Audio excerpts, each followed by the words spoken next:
Hello students, welcome to my YouTube channel Manisha's biochem classes.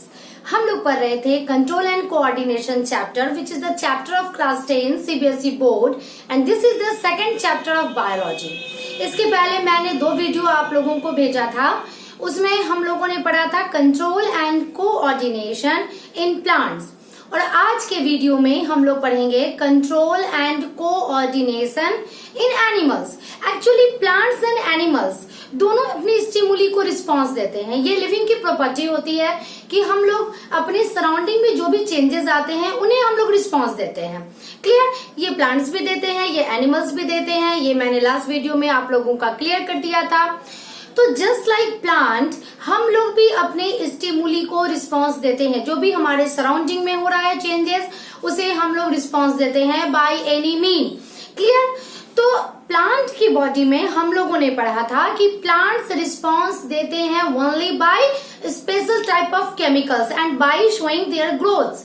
But animals की body में दो system होते हैं जिसके द्वारा वो अपनी स्टिमुली को रिस्पांस देते हैं और इसी पूरे सिस्टम का जो उनकी बॉडी में ऑर्गन सिस्टम होता है स्टिमुली को रिस्पांस देने के लिए इस चैप्टर में हम लोगों को पढ़ना है उसके बारे में और बेसिकली इसमें ह्यूमंस के बारे में आप लोगों को पढ़ना है। तो आज के वीडियो में मैं आप लोगों को उन दो सिस्टम में से, यानी वो दो सिस्टम कौन है, एक है नर्वस सिस्टम जो हमारे बॉडी में कंट्रोल एंड कोऑर्डिनेशन कराता है which is very important in the main organ system of our body, and the second one is hormonal system. तो आज के इस वीडियो में हम लोग डिस्कस करने जा रहे हैं नर्वस सिस्टम के द्वारा के बारे में। क्लियर? नाउ आइए हम लोग शुरू करते हैं। Control and coordination in animals. तो जैसा मैंने बताया एनिमल्स की बॉडी में दो सिस्टम होते हैं, एक होता है nervous system and the second one is hormonal system. तो इस वीडियो में हम लोग डिस्कस करेंगे डिटेल्स अबाउट नर्वस सिस्टम और बेसिकली इसमें हम लोगों को ह्यूमन के नर्वस सिस्टम के बारे में पढ़ना है। What is nervous system? जिस तरह से हमारे बॉडी में अलग अलग प्रकार के ऑर्गन सिस्टम्स होते हैं, जैसे डाइजेस्टिव सिस्टम, जैसे रेस्पिरेटरी सिस्टम्स, उसी प्रकार स्टिमुली को रिस्पांस देने के लिए हम लोगों की बॉडी में होता है नर्वस सिस्टम।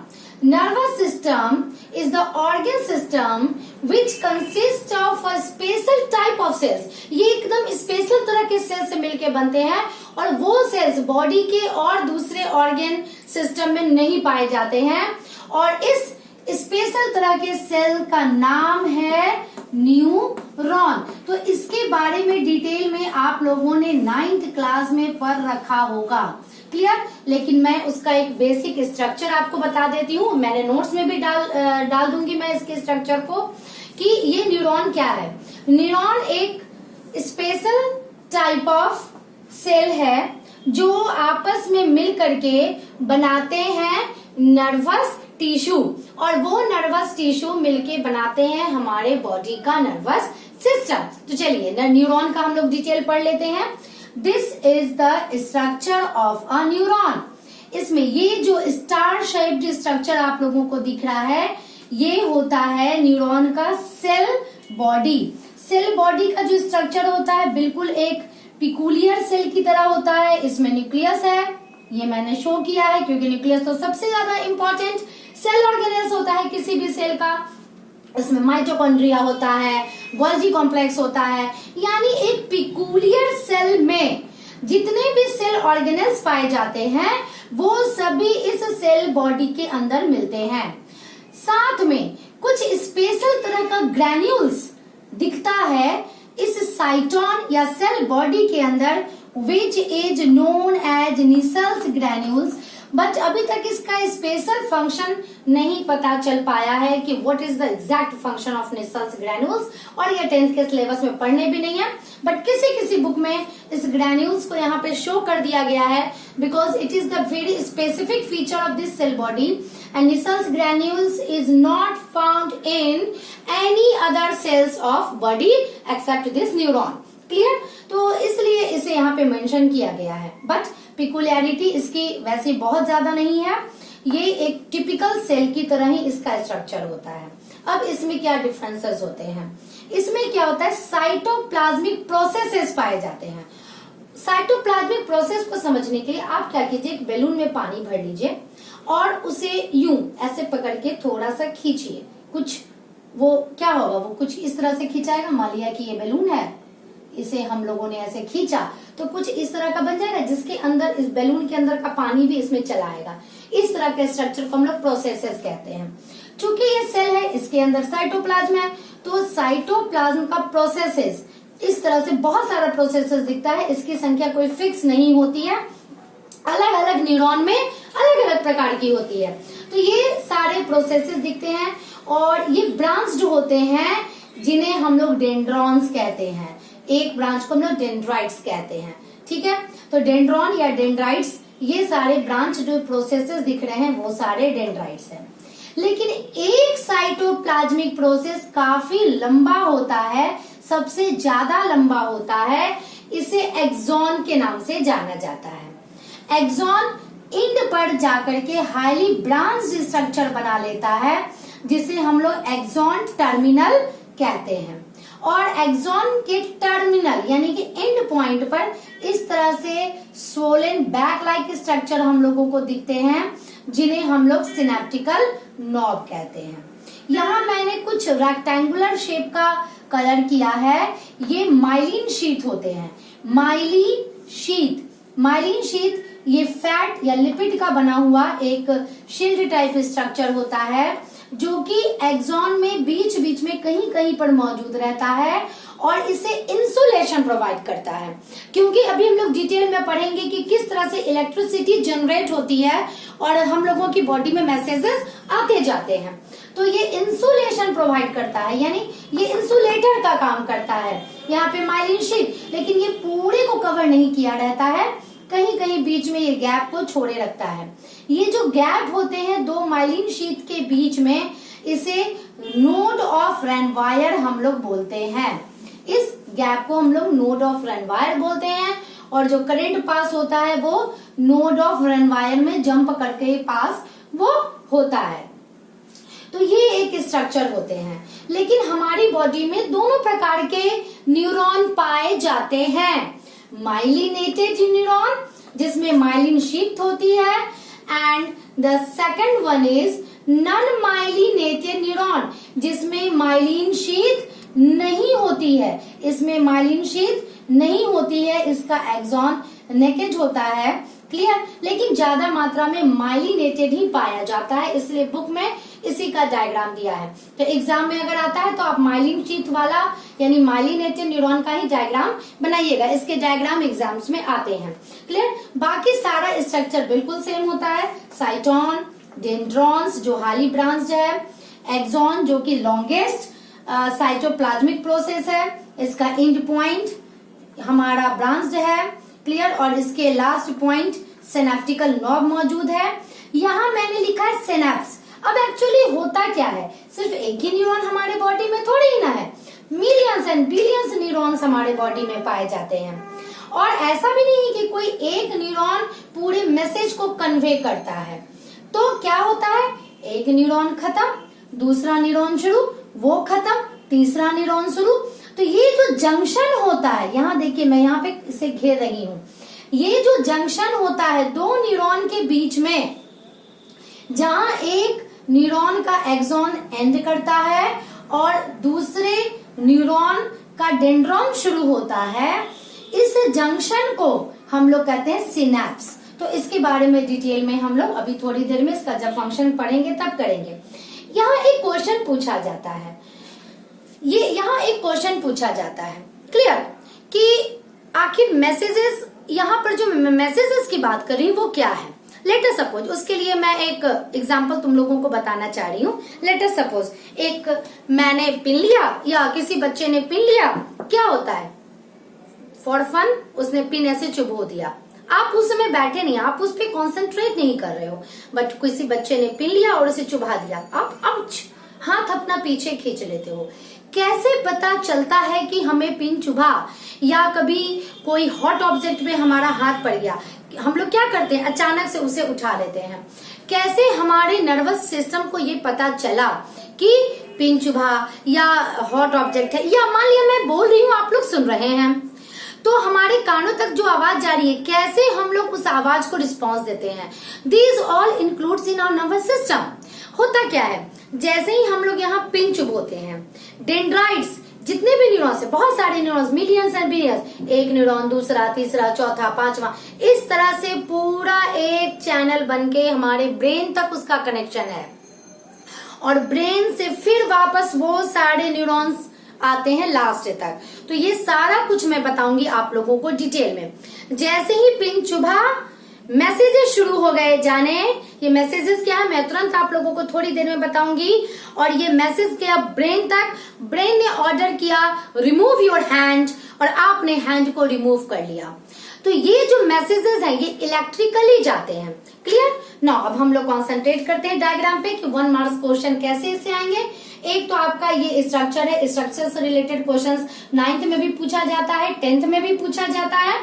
अब यहाँ पर एक आपका क्वेश्चन आता है कि which part of the neuron transport messages towards the साइटोन।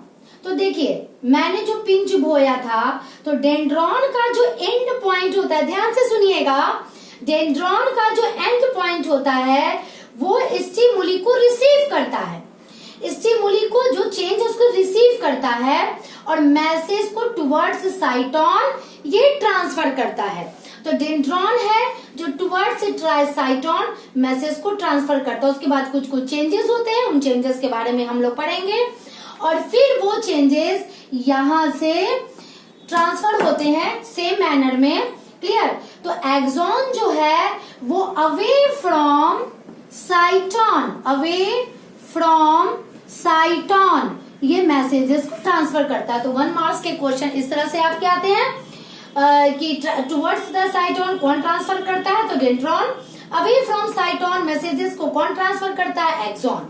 और फिर एक्सॉन जहां एंड होता है वहां से दूसरे न्यूरॉन का डेंड्रॉन शुरू हो जाता है, और इस तरह से ये पूरा का पूरा चैनल बनाता है। क्लियर।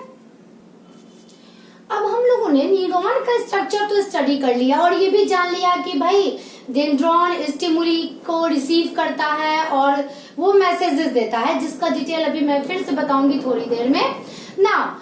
कुछ तो रिसीव करता है, यानी किसी भी जो न्यूरॉन के डेंड्रॉन है, जैसे मान लिया कि मैंने अपने हाथ में पिन चुभोया, तो यहाँ पर जितने भी न्यूरॉन्स हैं उनका डेंड्रॉन्स मौजूद है और वो रिसीव करता है। जो रिसीवर है this is known as receptor. ये सारे टर्म हम लोगों को जानने हैं। Clear. This is known as receptor, यानी सेल्स और ग्रुप ऑफ सेल्स। न्यूरॉन भी तो एक सेल है, तो सेल या group of cell which receive stimuli, जिसने स्टिमुली को रिसीव किया उसे हम लोग रिसेप्टर कहते हैं। तो according to type of stimuli there are 6 type of receptors. और इसी से आप लोगों को पता चल जाएगा अपने बॉडी पार्ट्स के सेंस ऑर्गन्स के बारे में। Photo receptor, photo means light. तो वैसे सेल्स जो कि लाइट वाले स्टिमुली को रिसीव करते हैं, ये कहाँ होना चाहिए, ये हमारे आईज के आई में, रेटिना के अंदर मौजूद रहते हैं। इट मीन्स कि ये जो सेंसिटिव सेल्स, रिसेप्टर्स क्या होते हैं, सेंसिटिव सेल्स होते हैं, जो एक पार्टिकुलर स्टिमुली के लिए सेंसिटिव होते हैं, उसे कैच कर लेते हैं और फिर उससे मैसेजेस को वो हमारे ब्रेन तक भेजते हैं। तो फोटो रिसेप्टर लाइट को रिसीव करता है, हमारे आई में मौजूद होता है। ऑल्फैक्टरी इज मीन्स की स्मेल, ये हम लोग केमिस्ट्री में भी पढ़ चुके हैं। तो ऑल्फैक्टरी रिसेप्टर कहाँ होने चाहिए, हमारे नॉस्ट्रिल्स में होने चाहिए, नॉस्ट्रिल्स में होने चाहिए। क्लियर। फोनो रिसेप्टर, टेलीफोन, फोन से आप दिन रात बात करते रहते हैं। फोनो मीन्स साउंड, इसमें स्टिमुली क्या होगी, साउंड होगा। Where it should be in our internal ear. Ear में सिर्फ नहीं लिखेंगे हम लोग, इंटरनल ईयर इसलिए लिखेंगे क्योंकि अगर साउंड चैप्टर आपने 9th क्लास में पढ़ा होगा फिजिक्स में, क्लियर, तो इंटरनल ईयर के जो सेल्स होते हैं वो साउंड के वाइब्रेशन के लिए सेंसिटिव होते हैं और मैसेज ब्रेन में देते हैं। Fourth one is gustatory, it means it is for taste. इसमें ये टेस्ट के लिए रिसेप्टर है, तो कहाँ होने चाहिए, टंग में होने चाहिए। Now fifth one is thermometer, it means it is related with temperature. Where should it be? हमारे स्किन में। अब हमारे स्किन का जो सेल्स होता है वो तो हीट को रिस्पॉन्स देता है ना, हीट को फील करता है। थिग्मो, हम लोगों ने लास्ट वीडियो में भी थिग्मोनास्टी, थिग्मोट्रोपिज्म के बारे में पढ़ा था। थिग्मो मीन्स टच। थिग्मो रिसेप्टर भी कहाँ होने चाहिए? हमारे टच का फील्स कहाँ होता है? स्किन पे। तो इस तरह से देखिए हमारे सारे सेंस ऑर्गन्स यहाँ पर आ जाते हैं। तो this is all about receptor. Clear? Now अब हम लोग पढ़ेंगे इफेक्टर। रिसेप्टर स्टिमुली को रिसीव करता है, उसे ब्रेन तक मैसेज देता है, और इफेक्टर वो ऑर्गन होते हैं या वो टिश्यू होते हैं जो कि ब्रेन के ऑर्डर पर एक्शन करते हैं। मान लिया जैसे मैंने पिंच बोया यहाँ, क्या हुआ? मैसेज ब्रेन तक गया एंड देन फिर ब्रेन ने जो ऑर्डर दिया वो ऑर्डर वाला मैसेज हमारे हाथ के मसल्स में गया and we remove our hand. ये जो हम लोगों ने रिमूव किया, ठीक है, ये जो हम लोगों ने रिमूव किया तो ये यहाँ के मसल्स को मैसेज मिला ब्रेन से कि भाई तुम एक्टिव हो जाओ, तुम एक्शन में आ जाओ। क्लियर? और इस वी रिमूव आवर हैंड। तो ये जो मसल्स हो गए या हमारा बोन हो गया, ठीक है, वो सारे बॉडी ऑर्गन्स हो गए जो कि नर्वस सिस्टम के ऑर्डर पर काम करता है, उसे हम लोग इफेक्टर कहते हैं। नाउ तो आपका रिसेप्टर और इफेक्टर ये क्लियर हो गया होगा। अब हम लोग पढ़ेंगे नर्व के बारे में। न्यूरॉन्स तो हम लोगों ने पढ़ लिया। मान लिया एक लाइन मैंने ड्रॉ किया और मान लिया कि ये शो कर रहा है एक न्यूरॉन को। एक ही न्यूरॉन थोड़ी ना हमारी बॉडी में होते हैं, पूरा एक पाथवे होता है। क्लियर? तो पूरा एक पाथवे होता है तो कैसे बनेगा वो? ठीक है, मान लिया कि मैंने कहा कि एक पाथवे बना, एक न्यूरॉन खत्म, फिर दूसरा शुरू, दूसरा खत्म, फिर तीसरा शुरू, ये तो माना। बट एक जगह पर भी सिर्फ एक ही न्यूरॉन थोड़ी ना है, बहुत सारे न्यूरॉन्स आपस में मिलके पूरा एक बंडल बनाए हुए हैं and the bundle of neuron is known as nerve. Clear? Bundle of neuron is known as nerve. तो और यही वो नर्व होते हैं जो सिग्नल्स को सेंड करते हैं। आइदर न्यूरॉन सेंड करें या ग्रुप ऑफ न्यूरॉन सेंड करें, हमारा फंक्शन बिल्कुल सेम होता है। क्लियर? तो ये ग्रुप ऑफ न्यूरॉन या बंडल ऑफ न्यूरॉन को ही हम लोग नर्व कहते हैं। इसे अलग अलग काम के आधार पे और ओरिजिन के आधार पे क्लासिफाई किया गया है। तो अकॉर्डिंग टू फंक्शन ये 3 प्रकार के होते हैं। पहला sensory neuron, second motor neuron and the third one is relay neuron which is a mixed neuron. This is relay neuron. तो मैंने एक फ्लो डायग्राम बनाया है ताकि आप लोगों को इसका फंक्शन अच्छे से समझ में आ जाए। रिसेप्टर ने जैसे ही स्टिमुली को रिसीव किया, इसने सिग्नल भेजना शुरू किया। तो जस्ट रिसेप्टर वाला हमारा जो भी न्यूरॉन रहेगा या उसका जो पाथवे पूरा का पूरा रहेगा, 1 2 3 4 मिलियंस एंड बिलियंस न्यूरॉन का, दीज आर सेंसरी न्यूरॉन। और ये क्या करते हैं? रिसेप्टर से मैसेजेस को लेते हैं और सेंट्रल नर्वस सिस्टम यानी ब्रेन या स्पाइनल कॉर्ड को हम लोग सेंट्रल नर्वस सिस्टम कहते हैं, इसका मैं भी बताऊंगी तुरंत।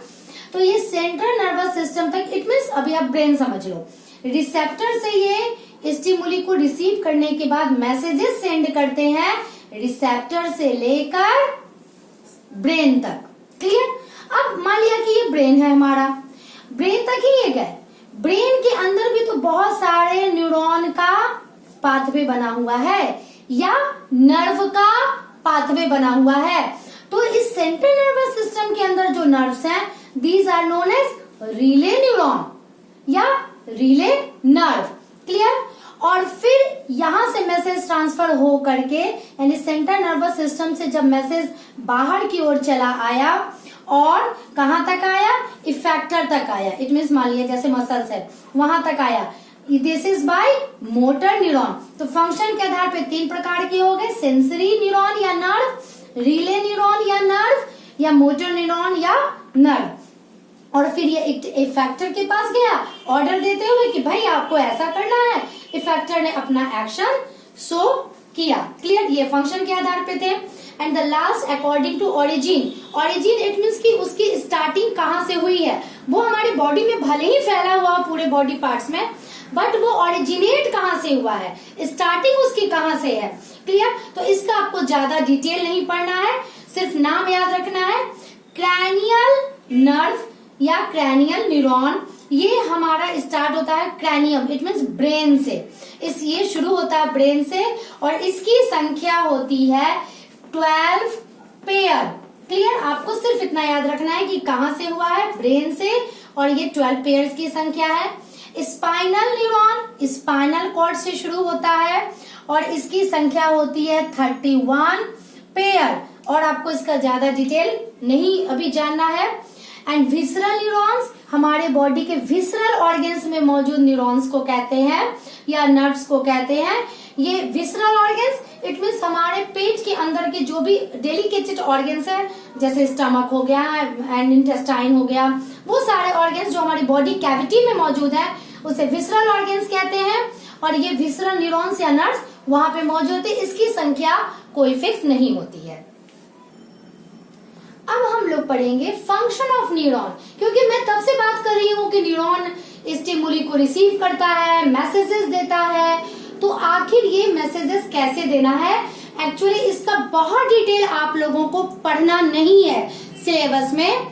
सिर्फ इतना पढ़ना है कि न्यूरॉन जो मैसेजेस देता है वो देता है by electrical impulse, it is a electrical impulse. आप लोगों को सिर्फ इतना पढ़ना है, बट बच्चों के दिमाग में हमेशा ये क्वेश्चंस आते हैं कि भाई कैसे करंट इलेक्ट्रिसिटी हमारी बॉडी में, ये बहुत ही कम पावर का इलेक्ट्रिसिटी हमारी बॉडी में फ्लो करता है और ये आयंस के एक्सचेंज के द्वारा पोटेंशियल डिफरेंस आ जाता है, जिसके कारण ये करता है। तो मैं बेसिक कॉन्सेप्ट आप लोगों को देना चाहती हूँ जस्ट फॉर नॉलेज, क्लियर, ताकि आप लोगों का कॉन्सेप्ट क्लियर हो जाए। बट ये डिटेल आप लोगों को एग्जाम में लिखने के लिए नहीं आता है। एक्चुअली होता क्या है, ये हमारा एक सेल है। सेल तो कभी ऐसे हवा में रहता नहीं हमारी बॉडी में, हमेशा ये किसी न किसी लिक्विड से घिरा ही रहता है, हमारे बॉडी का जितना भी सेल्स है। तो हमारे बॉडी के सेल के अंदर साइटोप्लाज्म हो या बॉडी के सेल के बाहर का जो लिक्विड हो, उन सब में आयंस बहुत ज्यादा रहते हैं। तो कुछ आयंस इस प्रकार से अरेंज रहते हैं कि इस पे चार्ज कुछ इस तरह से रहते हैं। मैं एक बेसिक कॉन्सेप्ट आपको दे रही हूँ, क्लियर, ये डिटेल आप लोगों के सिलेबस में एक्चुअली है नहीं, ठीक है, ये +2 में आप लोगों को पढ़ना है। कुछ इस तरह से चार्ज का अरेंजमेंट हो जाता है। होता क्या है, जैसे ही इसने स्टिमुली को यानी डेंड्रॉन ने स्टिमुली को रिसीव किया, जैसे ही डेंड्रॉन ने स्टिमुली को रिसीव किया, इसका जो प्लाज्मा मेम्ब्रेन है उसमें कुछ अचानक से कुछ ऐसे गेट्स बने होते हैं, वो खुल जाते हैं और कुछ इस तरह से खुलते हैं कि बहुत सारे पॉजिटिव आयन अंदर आना शुरू हो गए। अभी आपको बेटा इतना ही पढ़ना है, +2 में इसका डिटेल है, क्लियर। तो कुछ इस तरह का काम होता है। मान लिया कि यहाँ पर चेंजेस आया, लेट अस सपोज इतना दूर तक वो उसने रिस्पांस देना शुरू किया, क्या होगा, हमारा अचानक से पॉजिटिव आयन बहुत अंदर आ गया, तो with respect to outer side अंदर पॉजिटिव, क्लियर। तो क्या होगा, एक मिनिएचर करंट हमारा फ्लो करना शुरू कर जाता है। फिर क्या होता है, धीरे धीरे इधर हमारा पहले वाला कंडीशन यानी प्लस ऊपर माइनस अंदर, ये रिस्टोर हो गया। फिर इतने दूर के पार्ट में हमारा बहुत ज्यादा पॉजिटिव आयन अंदर आ जाने के कारण ये इस तरह से फिर ये करंट फ्लो होना शुरू हो गया। और इस तरह से जो करंट फ्लो होता है ड्यू टू पोटेंशियल डिफरेंस, आप लोगों को इसका डिटेल नहीं पढ़ना है, सिंपली आप लोग ये समझिए, आयंस के ट्रांसफर होने से कहीं पॉजिटिव आयन आ गया, कहीं नेगेटिव आयन आ गया, और इस तरह से एक जो करंट फ्लो हुआ, this current is known as electrical impulse. आप लोगों को 10th में सिर्फ इतना ही करना है, क्लियर।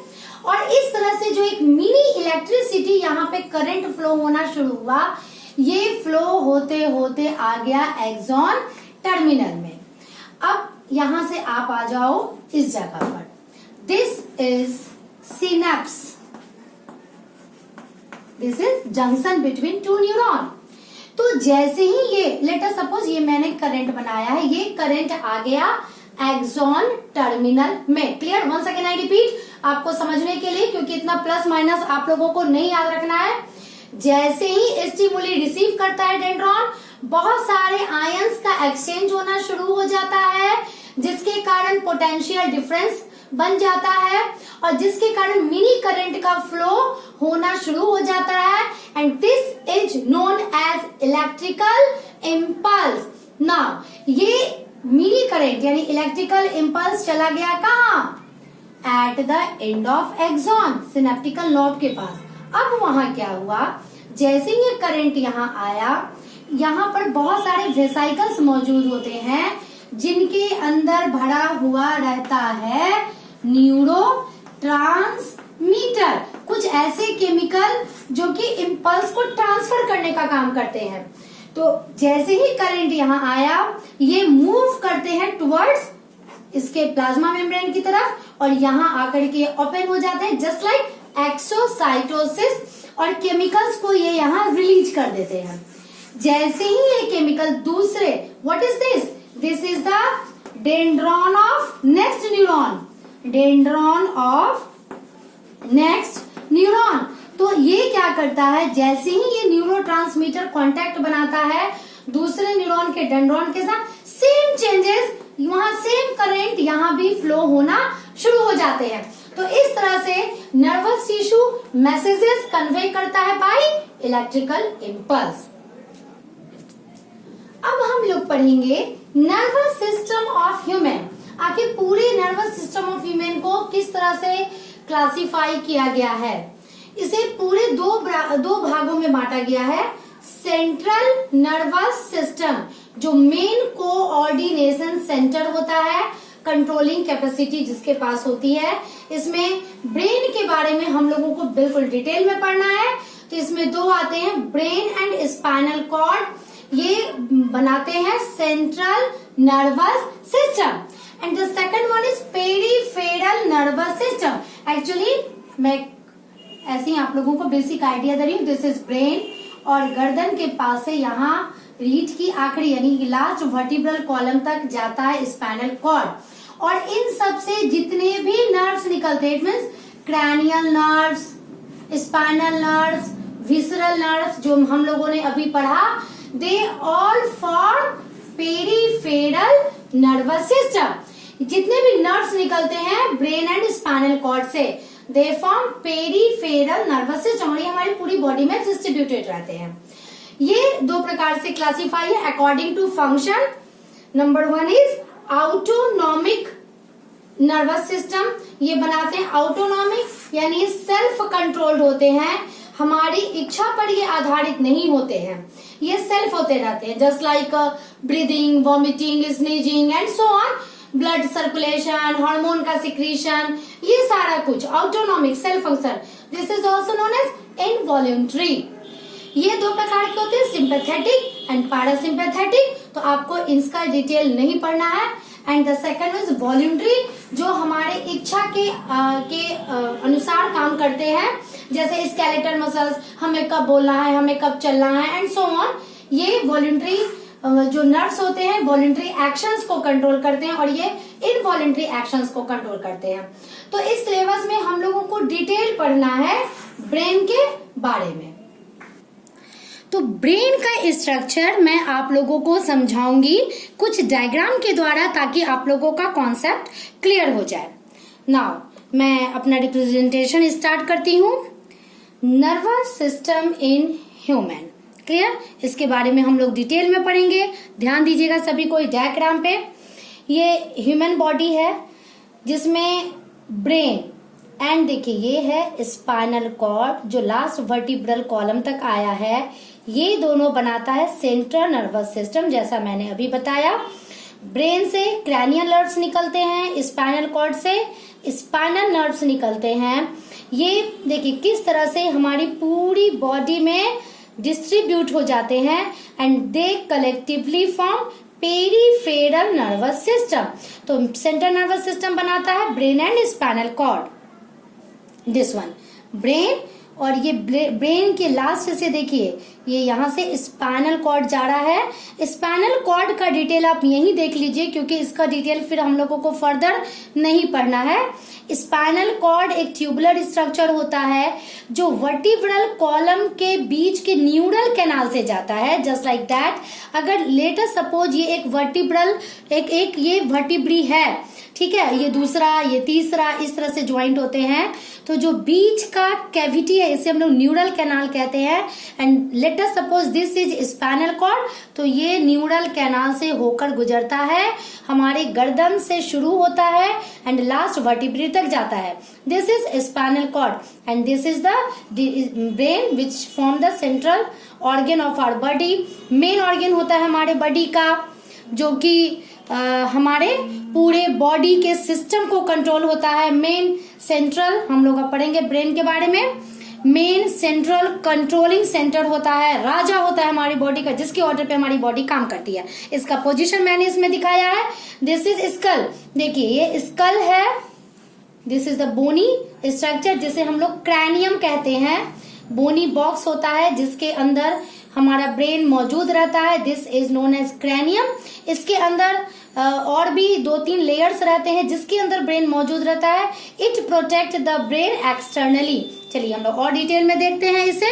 देखिए यहाँ पर ये मैंने कुछ डिटेल दिया है, क्लियर। ये इस जगह पे आप थोड़ा सा ध्यान दीजिएगा। यहाँ पर आकर के पहला प्रोटेक्शन तो होता है स्कल, जिसे क्रैनियम कहा जाता है, विच इज बोनी।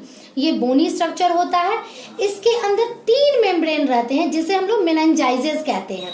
मेनिंजाइजेस 3 लेयर्स के बने रहते हैं, 1, 2, 3, और इन तीनों लेयर के बीच में एक लिक्विड भरा रहता है, ये फ्लूइड भरा हुआ रहता है जिसे कहते हैं cerebrospinal fluid.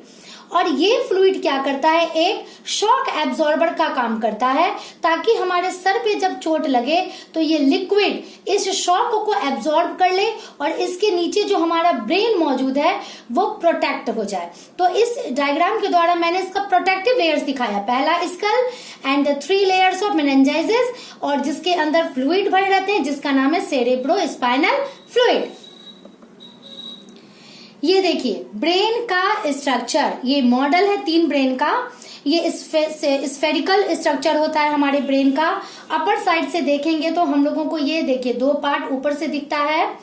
This is the lateral view. Lateral side से देखेंगे तो पूरा का पूरा होल ब्रेन का हमारा इस तरह का स्ट्रक्चर दिखता है। एंड बैक साइड से हम लोग देखेंगे तो पूरे ब्रेन का इस तरह से दिखता है। तो ये मैंने डायग्राम इसलिए दिखाया है ताकि आप लोगों का कॉन्सेप्ट और अच्छे से क्लियर हो सके। ना ब्रेन का जो अभी मैंने स्ट्रक्चर दिखाया, इसे देखने के बाद आप लोगों को कुछ याद आया? दिस इज वॉलनट, अखरोट जिसे हम लोग कहते हैं। बिल्कुल, देखिए ये है अखरोट, वॉलनट। तो जिस तरह से ये अखरोट या वॉलनट रहता है, बिल्कुल उसी प्रकार से ऊपर से देखने से हमारा ब्रेन दिखता है। That's why walnut is known as brain boosting nut. पूरे ब्रेन को, अब हम लोग ब्रेन का डिटेल स्ट्रक्चर पढ़ रहे हैं। पूरे ब्रेन को 3 पार्ट में डिवाइड किया गया है, fore brain, mid brain and hind brain. Clear? Fore brain हमारा सबसे लार्जेस्ट पार्ट होता है। देखिए ये पूरा का पूरा ऊपर में ऑरेंजिश कलर का पार्ट है, this form fore brain. Clear? ये साथ में ये वाला भी पार्ट फोर ब्रेन ही बनाता है। ये इतना बड़ा पार्ट बनाया fore brain. It is largest part and the main thinking part, सोचने समझने की सारी शक्ति यही कंट्रोल करता है। यहाँ एक छोटा सा बीच में पार्ट होता है मिड ब्रेन।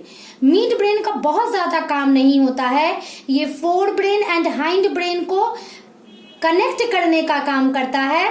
साथ में ये हमारे नेक के मूवमेंट को भी कंट्रोल करता है। क्लियर? और हाइंड ब्रेन, ये नीचे का पार्ट, ये वाला पार्ट, इसको हम लोग हाइंड ब्रेन कहते हैं। क्लियर? तो मिड ब्रेन का ज्यादा डिटेल नहीं पढ़ना है क्योंकि ये ज्यादा फंक्शन को कंट्रोल नहीं करता है। हम लोगों को fore brain and hind brain के बारे में डिटेल में पढ़ना है। चलिए इस डायग्राम में मैं आप लोगों को फोर ब्रेन के बारे में बताऊंगी।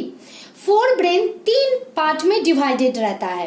Clear? cerebrum, hypothalamus which is a part of thalamus, and यहाँ ऑल्फैक्टरी लोब मैंने एक्चुअली यहाँ लिखा है, बट किसी भी डायग्राम में ऑल्फैक्टरी लोब दिखाया नहीं जाता है।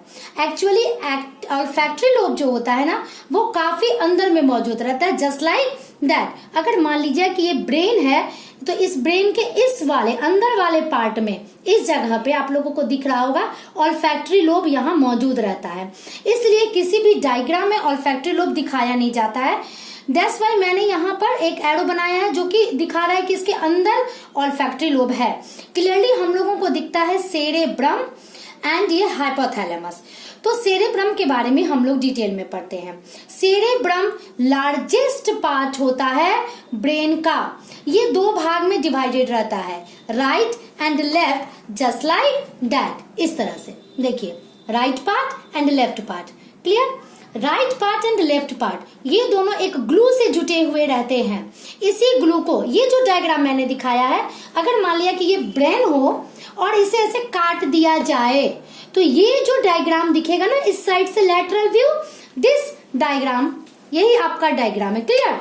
ये हमारा पूरा ब्रेन है, इसे मैंने बीच से काट दिया, तो जो ये डायग्राम दिखा वो है हमारा ये वाला डायग्राम। इसीलिए आप लोग ध्यान से देखिएगा। तो right part and left part जिस ग्लू से जुटा रहता है, it is not a glue, it is not a Fevicol, it is a special type of tissue. Clear? And this is known as corpus callosum. तो सेरेब्रम इज लार्जेस्ट पार्ट, ये largest part होता है जो right and left part में होता है, और ये दोनों पार्ट आपस में जुटे हुए रहते हैं खास तरह के टिश्यू से, जिसे कॉर्पस कैलोसम कहते हैं। और मजे की बात सुनो, हमारे ब्रेन का राइट पार्ट हमारे बॉडी के लेफ्ट पार्ट को कंट्रोल करता है, और हमारे ब्रेन का लेफ्ट पार्ट हमारे बॉडी के राइट पार्ट को कंट्रोल करता है। क्लियर? तो जितनी एक्टिविटी हम राइट पार्ट से करेंगे उतना ज्यादा हमारा लेफ्ट ब्रेन मजबूत होगा, और जितनी एक्टिविटी हम लेफ्ट पार्ट से करेंगे हमारा राइट पार्ट ब्रेन का उतना मजबूत होगा। तो cerebrum is the largest part. ये सेरेब्रम जो होता है मेन थिंकिंग पार्ट होता है। ये अलग अलग लोब में डिवाइडेड होता है, जो कि मैं दूसरे डायग्राम में अभी थोड़ी देर में आप लोगों को बताऊंगी। इसमें इतने सारे जो रिंकल्स दिख रहे हैं आप लोगों को, क्लियर, ये इसे हम लोग सल्की एंड गायरी कहते हैं, और ये रिंकल्स हमारी इंटेलिजेंसी को दिखाता है। जितना ज्यादा ये रिंकल्स दिखेगा उतना ज्यादा वो इंसान इंटेलिजेंट होगा, यानी ये उतना ज्यादा सरफेस एरिया को बढ़ाएगा, उतना ज्यादा न्यूरॉन्स उसके ब्रेन में होगा, और वो इंसान उतना ज्यादा इंटेलिजेंट होगा। ये था सेरेब्रम। तो फोर ब्रेन 3 पार्ट में डिवाइड है, cerebrum, olfactory lobe, and the third one is hypothalamus. ये हाइपोथैलेमस मेन कंट्रोलिंग पार्ट होता है, और ये क्या करता है, बॉडी के बहुत सारे फंक्शंस को कंट्रोल करता है, और साथ में ये पिट्यूटरी ग्लैंड को भी कंट्रोल करता है। पिट्यूटरी ग्लैंड हम लोग दूसरे वीडियो में देखेंगे। पिट्यूटरी ग्लैंड जो होता है वो मेन ग्लैंड होता है हमारे बॉडी का, जो कि पूरी बॉडी के ग्लैंड को कंट्रोल करता है। क्लियर? तो इस तरह से हमारा देखिए, ये यहाँ पे मैंने शो कर रहा है कैसे ये राइट एंड लेफ्ट पार्ट है हमारे, this is right part and this is left part, और ये जो रिंकल्स दिख रहे हैं which shows the intelligence of a person. Next, now this is cerebrum, जो कि सेरेब्रम सबसे लार्जेस्ट पार्ट है और मेन पार्ट है। तो सेरेब्रम फीसर्स के द्वारा 4 लोब में डिवाइडेड होते हैं, frontal lobe, parietal lobe, temporal lobe and occipital lobe, जिसे मैंने अलग अलग कलर से शो किया है। क्लियर? फ्रंटल लोब यानी कि फेस का जो फ्रंट वाला पार्ट है, जो फोरहेड हमारा होता है, वहां पर जो सेरेब्रम का लोब है उसे फ्रंटल लोब कहते हैं। ये मेन कंट्रोलिंग सेंटर होता है, हमारे इमोशंस को ये कंट्रोल करता है। प्रॉब्लम सॉल्विंग ये होता है, कोई भी हम लोग कैलकुलेशंस करते हैं तो ब्रेन का फ्रंटल लोब ही कंट्रोल करता है। Judgement, attention, muscles movement, intelligence, ये सारा कुछ फ्रंटल लोब करता है। तो आप लोगों को सिर्फ पार्ट का नाम याद रखना है और क्या एक्टिविटी वो कंट्रोल करता है उसे याद रखना है। जस्ट इसके पीछे आता है पैरिएटल लोब। ये सेंस ऑर्गन से रिसीव करता है जो हमारा मैसेजेस है। क्लियर? जैसे pain, pressure, touch, visual functions, तो हमारे बॉडी में जितने भी सेंस ऑर्गन्स हैं उनसे ये मैसेजेस को रिसीव करता है और उसी अकॉर्डिंग ये काम करता है। टेम्पोरल लोब, ये विजुअल एंड ऑडिटरी मेमोरीज जो भी हम लोग देखते हैं, जो भी हम लोग सुनते हैं, वो हम लोगों को कितना याद है, इन सारे चीज को कंट्रोल करता है ये temporal lobe. And the fourth one is occipital lobe, जो कि कलर को, वर्ड्स को, यानी आई से रिलेटेड वो सारे चीज को कंट्रोल करता है, साथ में मूवमेंट्स को भी कंट्रोल करता है सेरेब्रम का ये चारों पार्ट। और यही हमारा सेरेब्रम का मेन फंक्शन है। लेकिन अगर वन वर्ड में पूछा जाए what is the main function of cerebrum, तो थिंकिंग एंड इंटेलिजेंस कैपेसिटी को कंट्रोल करता है सेरेब्रम। चलिए, तो फोर ब्रेन का तो डिटेल हो गया।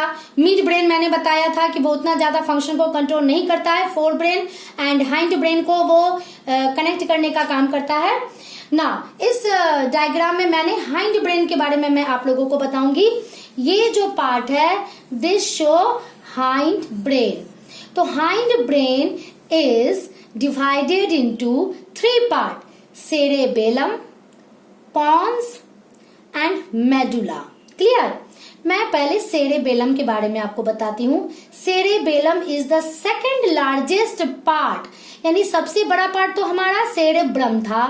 उसके बाद जो सेकंड लार्जेस्ट पार्ट होता है ब्रेन का वो सेरेबेलम होता है, और इसका काम होता है बॉडी पोस्चर को कंट्रोल करना। कोई साइकिलिंग कर रहा हो, कोई डांस कर रहा हो, कोई दौड़ रहा हो, तो इन सारी एक्टिविटी में हम गिरते नहीं हैं, हमारा बॉडी, हम लोग अपने बॉडी को बैलेंस कर लेते हैं। तो body balance and body posture को कंट्रोल कौन करता है? सेरेबेलम। ये भी 1 मार्क्स में पूछे जाते हैं। उसके बाद the second part is Pond's.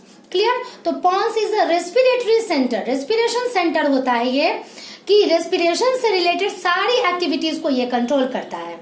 And the third one is medulla. Medulla या मेडुला ऑब्लोंगाटा, ये बॉडी के सारे इनवॉल्यूंटरी एक्शंस को कंट्रोल करता है, जैसे वॉमिटिंग, स्नीजिंग, ये सारी एक्टिविटीज को ये कंट्रोल करता है, मेडुला ऑब्लोंगाटा। और देखिए यही मेडुला ऑब्लोंगाटा जहां एंड होता है वहीं से स्पाइनल कॉर्ड हमारा शुरू हो जाता है। ये मैंने सबको मिला के दिखाया है। ये सेरेब्रम का चारों लोब जो एक्टिविटीज को कंट्रोल करता है। और देखिए पोजीशन ऑफ सेरेबेलम, यहाँ पर cerebellum, this is pond, medulla oblongata, और यहाँ से स्पाइनल कॉर्ड हमारा शुरू हो जाता है। अब मैं इस डायग्राम के द्वारा आप लोगों को दिखा रही हूँ कि कैसे हमारा बॉडी कंट्रोल करता है। क्लियर? मान लिया ये मैंने एक कैक्टस का डायग्राम बनाया है, यहाँ पे शो किया है। लेट अस सपोज कैक्टस का कांटा अगर आपके स्किन को टच कर जाए, गड़ जाए, तो क्या होगा? ये सेंसरी न्यूरॉन के द्वारा ये मैसेज जाएगा, और कहाँ जाएगा? हमारा जो high coordination centre of brain, central nervous system में जाएगा। और फिर ये मैसेज को देखिए, यहाँ के मसल्स को, आर्म के मसल्स को ये मैसेज दिया गया कि भाई रिमूव योर हैंड, हाथ हटा लो अपना, तुम्हें कांटे कर रहे हैं। तो ये मसल्स देखिए हट गया यहां से, this is output, this is input, this is output. ना अभी जो मैंने थोड़ी देर पहले पढ़ाया था आप लोगों को फंक्शन ऑफ न्यूरॉन, उसी को मैं एक एनिमेशन के द्वारा बताना चाह रही हूं ताकि आप लोगों के दिमाग का जो कॉन्सेप्ट है वो और क्लियर हो जाए। ना यहाँ देखिए, ये तो डायग्राम आप लोगों को समझ में आ रहा होगा। एक न्यूरॉन है, ये सेकंड न्यूरॉन है, और ये जो सिनेप्सिस है वहां पर क्या होता है। ध्यान से डायग्राम को देखिएगा ताकि आपका कॉन्सेप्ट और क्लियर हो जाए। ये जैसे स्टिमुली आया, चेंजेस शुरू हुआ, इलेक्ट्रिकल इंपल्स मैंने इस येलो बॉल से शो किया है। देखिए कैसे नोड ऑफ रैनिवर से होते हुए ये यहाँ पे सिनेप्टिक नॉब तक एंड हुआ। क्लियर? अब सिनेप्टिक नॉब में क्या हुआ? जैसे ही इलेक्ट्रिकल इंपल्स इस वेसाइकल्स को टच करता है, वेसाइकल्स का मूवमेंट शुरू हो जाता है टुवर्ड्स प्लाज्मा मेम्ब्रेन, और यहाँ जाकर के न्यूरोट्रांसमीटर हमारा रिलीज हो जाता है। सेम चेंजेस हमारा आ जाता है नेक्स्ट डेंड्रॉन और नेक्स्ट न्यूरॉन में। अब हम लोग पढ़ेंगे very peculiar and very important topic of this chapter, reflex action and reflex arc. तो इसे शुरू करने के पहले मैं कुछ आपको एग्जांपल्स दे दूं। हम लोग अंधेरे कमरे में बैठे हुए हैं, अचानक हम लोग बाहर निकलते हैं, क्या होता है? हमारी आंखें बंद हो जाती हैं, ब्लिंकिंग ऑफ आई।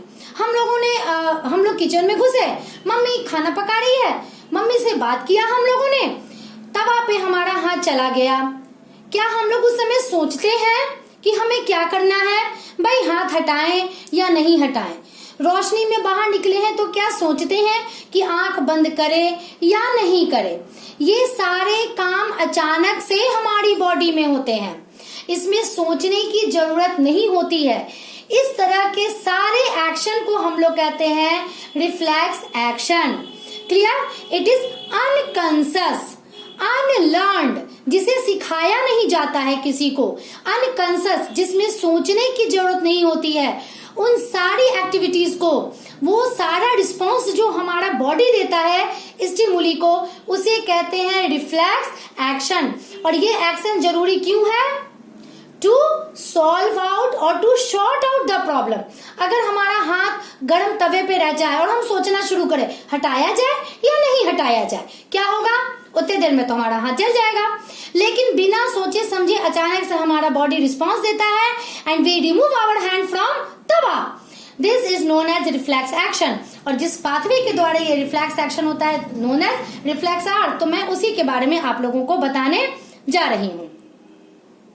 देखिए होता क्या है, एक्चुअली रिफ्लेक्स एक्शन में ब्रेन का कोई इन्वॉल्वमेंट नहीं होता है, क्योंकि ब्रेन तो मेन थिंकिंग ऑर्गन है।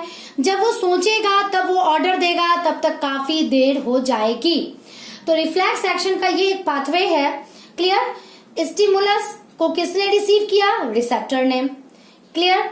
रिसेप्टर सेंसरी न्यूरॉन के द्वारा भेजा मैसेज, किसे? सेंट्रल नर्वस सिस्टम को। और इस कंडीशन में स्पाइनल कॉर्ड कंट्रोल करता है रिफ्लेक्स एक्शन को। और स्पाइनल कॉर्ड के अंदर है रिले न्यूरॉन। इनफैक्ट ये जो पाथवे है आप एक जनरल पाथवे भी इसे बोल सकते हैं, ब्रेन भी हो सकता है।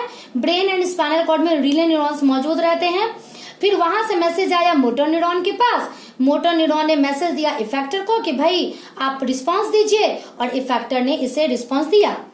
Now next, reflex action and reflex arc. तो रिफ्लेक्स एक्शन तो मैंने आप लोगों को समझा दिया। अब रिफ्लेक्स आर्क, वो पाथवे जिसके द्वारा रिफ्लेक्स एक्शन में मैसेजेस आते और जाते हैं, उसे रिफ्लेक्स आर्क कहते हैं। जैसे मैं यहाँ पे एक एक्सप्लेन कर रही हूँ, उसके बाद मैं इसका एनिमेशन दिखाऊंगी आप लोगों को। ये स्टिमुली है, late us suppose it is heat, ये हीट है, तो इसका रिसेप्टर कौन होगा? स्किन। अब स्किन को जैसे ही हीट मिला, ये सेंसरी न्यूरॉन के द्वारा मैसेज भेजा स्पाइनल कॉर्ड, ब्रेन तक जाने का समय इसने बचा लिया। और फिर यहाँ से रीने न्यूरॉन के द्वारा मैसेज ट्रांसफर हुआ। फिर मोटर न्यूरॉन उस मैसेज को लेके आया, इफेक्टर को दिया, या इफेक्टर क्या होगा? Muscles of arm. और फिर इसने ऑर्डर दिया कि भाई रिमूव योर हैंड, तो रिस्पॉन्स दिया हमारा बॉडी अपने हाथ को रिमूव करके। देखिए कैसे पाथवे फ्लो कर रहा है। ये देखिए मैसेज, रेड कलर का मैसेज मैंने दिखाया इस डॉट से। ये गया, फिर ये ट्रांसफर किया अपने मैसेज को रिले न्यूरॉन को। ये रिले न्यूरॉन सेम मैसेज लेकर आया और उसने ट्रांसफर किया इस मैसेज को मोटर न्यूरॉन के पास। एंड मोटर न्यूरॉन के अंदर का मैसेज देखिए किस तरह से ट्रांसफर होके इफेक्टर के पास आया, और इफेक्टर रिमूव कर लिया अपने हैंड को। तो ये रिफ्लेक्स आर्क है। और अगर रिफ्लेक्स एक्शन आता है तो आप उसका डेफिनेशन लिखिएगा। रिफ्लेक्स आर्क आता है तो आपको यही आर्क मैंने नोट्स में भी बना रखा है, तो नोट्स में जो आर्क बना हुआ है आप उसे ही कीजिएगा।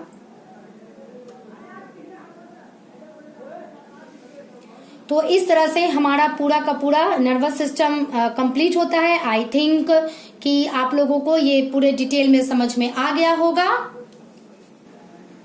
तो इस वीडियो में हम लोगों ने देखा detail about the nervous system of human being. Next video में मैं मिलूंगी और आप लोगों को पढ़ाऊंगी hormonal system which is the another control system of the living being. Clear? तो आज की इस वीडियो में इतना ही। लास्ट वीडियो के सेकंड पार्ट में मैंने control and coordination in plants का नोट्स डाल दिया था, और इस वीडियो के साथ मैं control and coordination in animals का पूरा नोट्स डाल दूंगी। तो आप लोग देखते रहिए, मेरे साथ बने रहिए, मेरे चैनल के साथ Manisha's biochem classes. And next topic के पहले बाय।